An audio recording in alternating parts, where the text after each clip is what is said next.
بسم اللہ الرحمن الرحیم۔ السلام علیکم، میں ڈاکٹر سائمہ اقبال، آپ سب کو میں اپنے یوٹیوب چینل نئی سوچ بھی ڈاکٹر سائمہ پر خوش آمدید کہتی ہوں۔ غالب سیریز کے حوالے سے آج ہمارے لیکچر کا عنوان ہے غالب کا تصور محبوب۔ سٹارٹ کرتے ہیں۔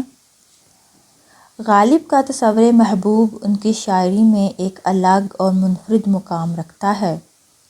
حسن ایک بیرونی حقیقت کا نام ہے اور ہمارے ذہن میں اس حسن کو دیکھ کر جو ایک خواہش پیدا ہوتی ہے وہ ایک اندرونی حقیقت ہے جس کو عشق کا نام دیا جاتا ہے۔ جہاں عشق ہوتا ہے وہاں حسن بھی نظر آتا ہے۔ حسن دیکھنے والے کی آنکھ میں ہوتا ہے تو جس طرح کی شخصیت ہوتی ہے اور وہ جس ادائے حسن کو پسند کرتا ہے یہ اس کی اپنی پسند ہوتی ہے۔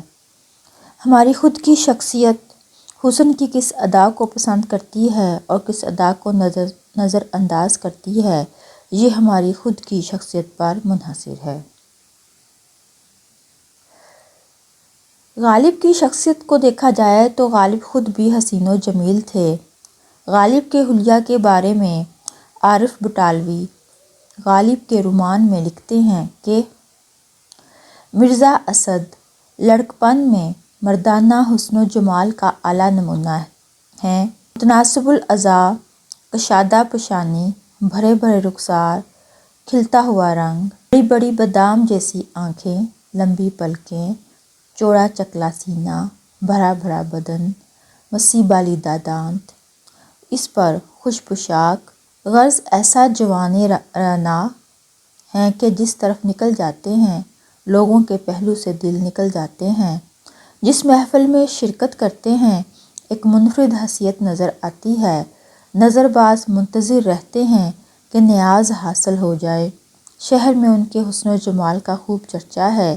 10-11 برس کے الڑ عمر، شہزادگی کا عالم، عیش و عشرت کا ماحول، فضا خوشگوار، امنگوں پر نکھار۔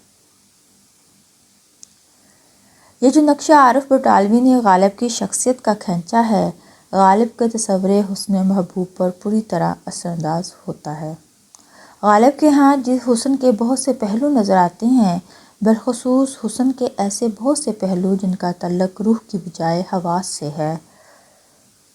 مثال کے طور پر آہ کو چاہیے ایک عمر اثر ہونے تک، کون جیتا ہے تیری زلف کے سر ہونے تک۔ غالب کے ہاں حسن سے پیدا کی ہوئی کیفیتیں زیادہ ملتی ہیں۔ جہاں تیرا نقش قدم دیکھتے ہیں، خیاباں خیاباں ارم دیکھتے ہیں، تیرے سرو قامت سے ایک قدم آگے، قیامت کے فتنے کو کم دیکھتے ہیں۔ یہ پری چہرہ لوگ کیسے ہیں، غمزہ و عشو و ادا کیا ہے، شکنے زلف عنبرین کیوں ہے، نگاہ چشم سرما سا کیا ہے۔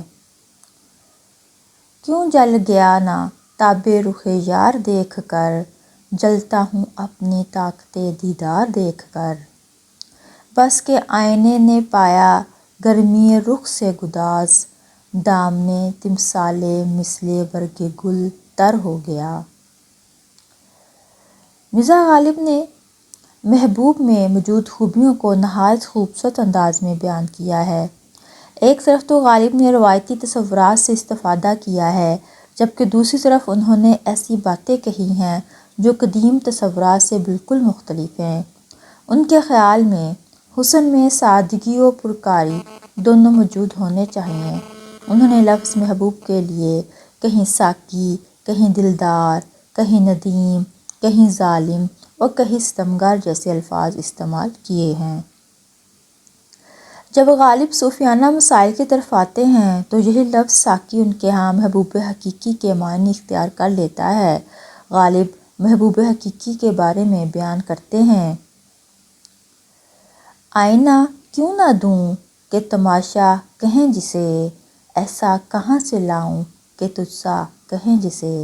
یہاں غالب خالق حقیقی کے بارے میں بیان کر رہے ہیں۔ کہتے ہیں کہ خالق حقیقی جیسا کوئی نہیں، یعنی خالق حقیقی جیسا کوئی حسین نہیں ہو سکتا، اس کی مثال ہی پیدا نہیں ہو سکتی۔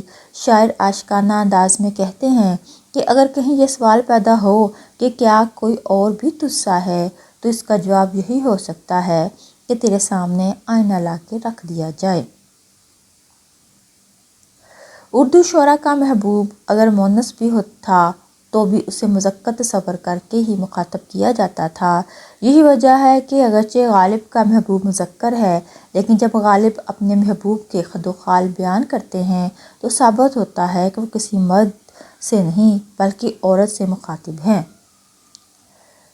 غالب کو دراز قد، دراز زلف، شوخ و شنگ، سادہ و پرکار، شان محبوبی کا مالک، لمبی لمبی زلفوں والا، لمبی لمبی پلکوں والا، چاند چہرے کا مالک، ستارہ آنکھوں والا محبوب پسند ہے۔ وہ اسی کے حسن کے قصیدے گاتے ہیں۔ سادگی و پرکاری، بے خودی و ہوشیاری، حسن کو تغافل میں جرأت آزما پایا۔ شعراء نے محبوب کے جن اعضائے جسمانی کو اعلیٰ حسن قرار دیا ہے ان میں زلف، پیشانی، چہرہ، آنکھ، لب، گردن، مژگان، ابرو، ہاتھ اور پاؤں کی تعریف کی گئی ہے۔ اس کے علاوہ محبوب کے قد، رفتار، گفتار اور اداؤں سے بھی تصور حسن اخذ کیا گیا ہے۔ غالب کے تصور حسن کا جائزہ لینے کے لیے محبوب کا سراپا دیکھتے ہیں۔ زلف۔ شعراء کے ہاں زلف محبوب کو نہایت قدر و منزلت حاصل ہے۔ غالب نے بھی اپنے کلام میں جگہ جگہ زلف محبوب کا تذکرہ کیا ہے۔ اس کے نزدیک جس کے بازو پر یار کی زلفیں پریشان ہو جائیں زندگی بس اسی کی ہے۔ غالب زلف محبوب کے بارے میں کہتے ہیں: نیند اس کی ہے، دماغ اس کا ہے، راتیں اس کی ہیں، تیری زلفیں جس کے بازو پر پریشان ہو گئیں۔ غالب کا کہنا ہے کہ زلف محبوب کا ہر تار ایک شرمیلی آنکھ کی مانند ہے اور آنکھ مجھے اپنے حلقے میں پھنسانے کے لیے تیار ہے۔ غالب زلف محبوب کو زنجیر قرار دیتے ہوئے کہتے ہیں: قید میں ہے تیرے وحشی کو وہی زلف کی یاد، ہاں کچھ ایک رنجے گراں باری زنجیر بھی تھا۔ اس کے علاوہ غالب زلف محبوب کو رخ پر پڑا ہوا نقاب قرار دیتے ہیں، کہتے ہیں کہ ہم شروع ہی سے زلفوں کے غلام ہیں، اس لیے ہم زندان اور زنجیر سے نہیں ڈرتے۔ خانہ زادے زلف ہیں، زنجیر سے بھاگیں گے کیوں، ہیں گرفتارِ وفا، زندان سے گھبرائیں گے کیا۔ چشم و نگاہ۔ غالب نگاہ محبوب کو تیر قرار دیتے ہیں جس کے ایک ہی وار سے دل و جگر چھد گئے ہیں۔ ان کے نزدیک محبوب کی آنکھ خاموشی میں بھی نماں پرداز ہے۔ کہتے ہیں کہ محبوب کی ایک نگاہ چرانے میں لاکھوں فریب ہیں۔ شاعر کہتا ہے کہ محبوب منہ دکھلاوے نہ دکھلاوے، آنکھیں ہی دکھلا دے۔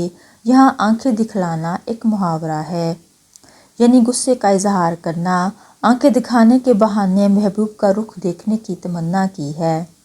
منہ نہ دکھاوے نہ دکھلا، پر یہ انداز عتاب، کھول کر پردہ ذرا آنکھیں ہی دکھا دے مجھے۔ محبوب کی آنکھیں حلقہ ہے دام ہیں جن میں دل خود بخود پھنس جاتا ہے۔ شاعر محبوب سے بے تکلفانہ نگاہ کا آرزو مند ہے۔ مژگان۔ غالب نے مژگان یعنی پلکوں پر بھی بہت سے اشعار کہے ہیں۔ غالب کہتے ہیں: دل و مژگان کا جو مقدمہ تھا آج پھر اس کی روبکاری ہے۔ ابرو۔ غالب محبوب کی نگاہ کو تیر اور ابرو کو کمان قرار دیتے ہیں۔ وہ کہتے ہیں: ابرو سے کیا ہے اس نگاہ ناز کو پیوند ہے تیرے مقرر مگر اس کی ہے کماں اور۔ وہ آنکھ کو قبلہ حجاز اور ابرو کو مسجد قرار دیتے ہوئے کہتے ہیں: مسجد کے زیر سایہ خرابات چاہیے، بھوں پاس قبلہ حجات چاہیے۔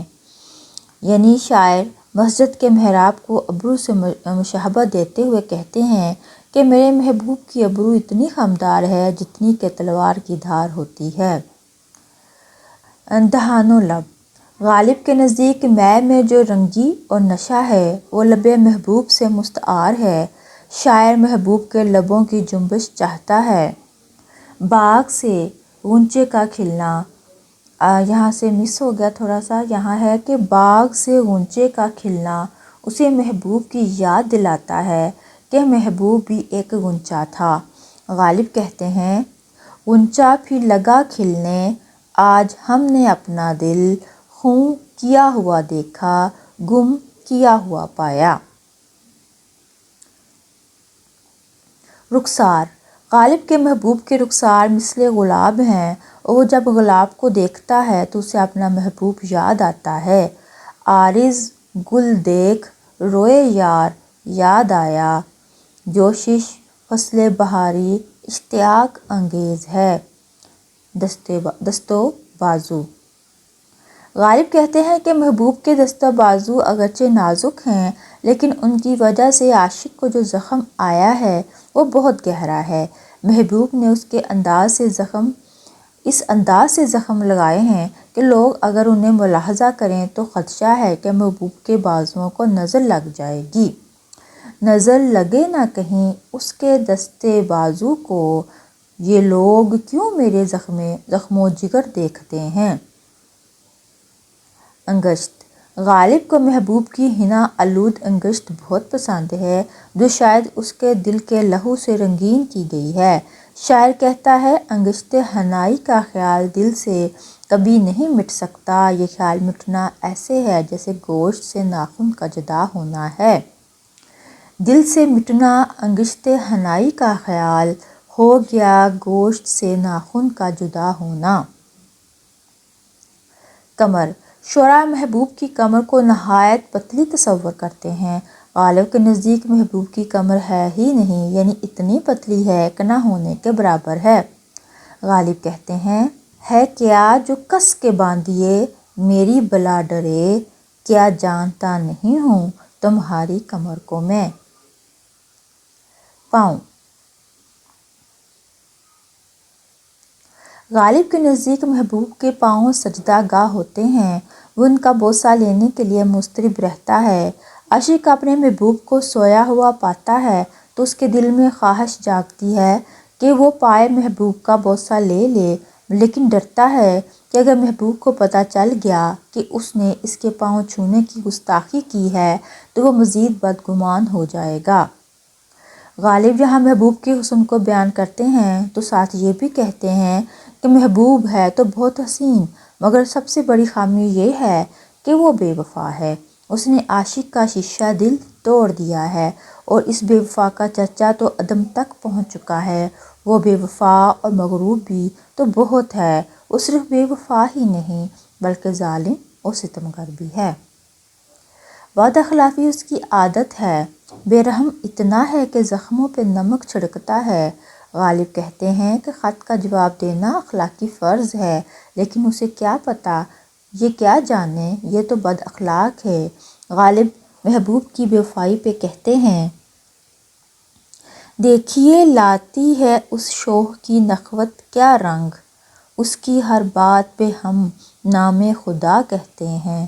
غالب کہتے ہیں کہ محبوب کی ایک بدصفتی یہ بھی ہے کہ وہ قاتل ہے، لیکن چونکہ وہ زود پشیماں ہے اس لیے عاشق کے قتل کے بعد توبہ کر لی ہے۔ کی میرے قتل کے بعد اس نے جفا سے توبہ، ہائے اس زود پشیماں کا پشیماں ہونا۔ اچھا جی، یہاں پہ ہم نے دیکھا کہ غالب نے کس خوبصورت طریقے سے اپنے محبوب کا جو تصور ہے اس کو پیش کیا ہے، اور اس کی صفات کو، اس کے جسمانی اعضاء کو نہایت خوبصورت طریقے سے بیان کیا۔ مجھے امید ہے کہ آپ کو یہ لیکچر پسند آیا ہوگا۔ مجھے اجازت دیں، اللہ حافظ۔